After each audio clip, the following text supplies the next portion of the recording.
João capítulo 5. Jesus cura um homem no sábado. Depois disso, Jesus voltou a Jerusalém para uma das festas religiosas dos judeus. Dentro da cidade, junto à Porta das Ovelhas, ficava o tanque de Betesda, com 5 pátios cobertos. Ficavam ali cegos, mancos e paralíticos, uma multidão de enfermos, esperando um movimento da água, pois um anjo do Senhor descia de vez em quando e agitava a água. O primeiro que entrava no tanque após a água ser agitada era curado de qualquer enfermidade que tivesse. Um dos homens ali estava doente havia 38 anos. Quando Jesus o viu e soube que estava enfermo por tanto tempo, perguntou-lhe: "Você gostaria de ser curado?" O homem respondeu: "Não consigo, Senhor, pois não tenho quem me coloque no tanque quando a água se agita. Alguém sempre chega antes de mim." Jesus lhe disse: "Levante-se, pegue sua maca e ande." No mesmo instante, o homem ficou curado. Ele pegou sua maca e começou a andar. Uma vez que esse milagre aconteceu no sábado, os líderes judeus disseram ao homem que havia sido curado: "Hoje é sábado, a lei não permite que você carregue essa maca." Mas ele respondeu: "O homem que me curou disse: pegue sua maca e ande." "Quem foi que lhe disse uma coisa dessas?" perguntaram eles. O homem não sabia, pois Jesus havia desaparecido no meio da multidão. Mais tarde, Jesus o encontrou no templo e lhe disse: "Agora você está curado, deixe de pecar, para que nada pior lhe aconteça." O homem foi até os líderes judeus e lhes disse que tinha sido Jesus quem o havia curado. Jesus afirma ser o Filho de Deus. Então, os líderes judeus começaram a perseguir Jesus por não respeitar as regras do sábado. Jesus, porém, disse: "Meu Pai sempre trabalha e eu também." Assim, os líderes judeus se empenharam ainda mais em encontrar um modo de matá-lo, pois ele não apenas violava o sábado, mas afirmava que Deus era seu Pai e, portanto, se igualava a Deus. Jesus respondeu: "Eu lhes digo a verdade, o filho não pode fazer coisa alguma por sua própria conta. Ele faz apenas o que vê o pai fazer. Aquilo que o pai faz, o filho também faz, pois o pai ama o filho e lhe mostra tudo o que faz. Na verdade, o pai lhe mostrará obras ainda maiores que estas, para que vocês fiquem admirados, pois, assim como o pai dá vida àqueles que ele ressuscita dos mortos, também o Filho dá vida a quem ele quer. Além disso, o Pai não julga ninguém, mas deu ao Filho autoridade absoluta para julgar, para que todos honrem o Filho como honram o Pai. Quem não honra o Filho certamente não honra o Pai que o enviou. Eu lhes digo a verdade. Quem ouve minha mensagem e crê naquele que me enviou tem a vida eterna. Jamais será condenado, mas já passou da morte para a vida. E eu lhes asseguro que está chegando a hora, e de fato já chegou, em que os mortos ouvirão minha voz, a voz do Filho de Deus, e aqueles que a ouvirem viverão. O Pai tem a vida em si mesmo, e concedeu a seu Filho igual poder de dar vida, e lhe deu autoridade para julgar a todos, porque ele é o Filho do Homem. Não fiquem tão surpresos. Na verdade, vem o tempo em que todos os mortos ouvirão em seus túmulos a voz do Filho de Deus e ressuscitarão. Aqueles que fizerem o bem ressuscitarão para terem vida eterna, e aqueles que continuaram a fazer o mal ressuscitarão para serem julgados. Não posso fazer coisa alguma por minha própria conta. Julgo conforme aquilo que Deus me diz. Logo, meu julgamento é justo, pois não faço minha própria vontade, mas a vontade do Pai que me enviou." Testemunhas de Jesus. Se eu testemunhasse a respeito de mim mesmo, meu testemunho não seria válido, mas há outro que também testemunha sobre mim, e eu lhes asseguro que tudo o que ele diz a meu respeito é verdadeiro. Vocês enviaram investigadores para ouvir João, e o testemunho dele sobre mim é verdadeiro.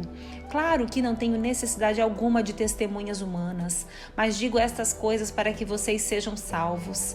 João era como uma lâmpada que queimava e brilhava, e por algum tempo vocês se empolgaram com a mensagem dele. Mas eu tenho um testemunho maior que o de João, as obras que realizo. O Pai me deu essas obras para concluir, e elas provam que ele me enviou. E o Pai que me enviou testemunhou ele próprio a meu respeito. Vocês nunca ouviram sua voz, nem o viram pessoalmente, e não têm sua mensagem no coração, pois não creem em mim, aquele que foi enviado por ele. Vocês estudam minuciosamente as Escrituras porque creem que elas lhe dão vida eterna, mas as Escrituras apontam para mim, e no entanto vocês se recusam a vir a mim para receber essa vida. Sua aprovação não vale nada para mim, pois eu sei que o amor a Deus não está em vocês. Eu vim em nome de meu Pai e vocês me rejeitaram. Se outro vier em seu próprio nome, vocês o receberão. Não é de admirar que não possam crer, pois vocês honram uns aos outros, mas não se importam com a honra que vem do único Deus. Mas não sou eu quem os acusará diante do Pai. Moisés os acusará. Sim, Moisés em quem vocês põem sua esperança. Se crescem de fato em Moisés, creriam em mim, pois ele escreveu a meu respeito. Contudo, uma vez que não creem naquilo que ele escreveu, como crerão no que eu digo?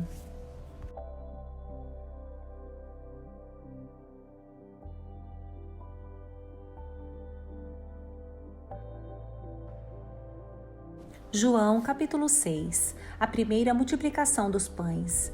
Depois disso, Jesus atravessou o mar da Galileia, conhecido também como o mar de Tiberíades. Uma grande multidão o seguia por toda parte, pois tinham visto os sinais que ele havia realizado ao curar os enfermos.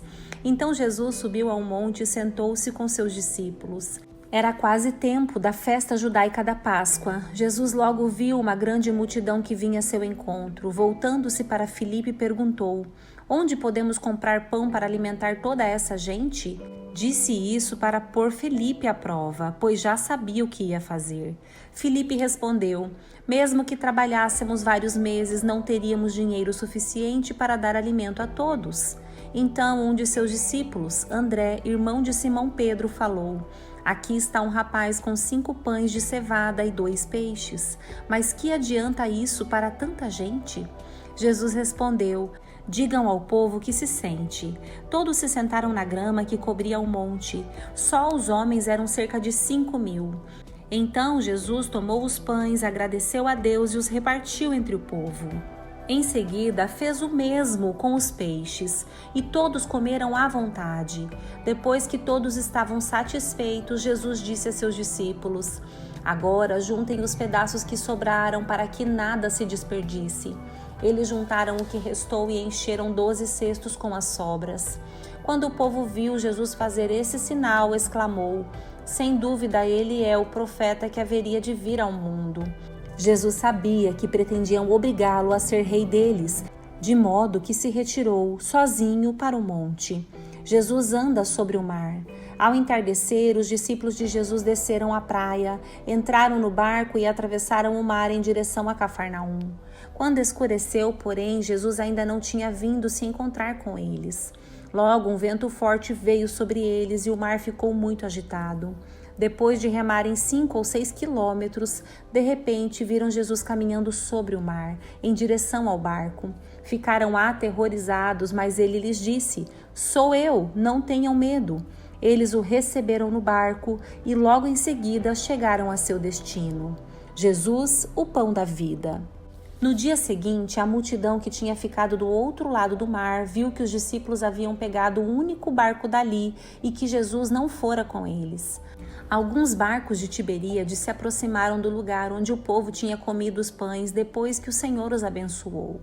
Quando a multidão viu que nem Jesus nem os discípulos estavam ali, todos entraram nos barcos e atravessaram para Cafarnaum, a fim de procurá-lo.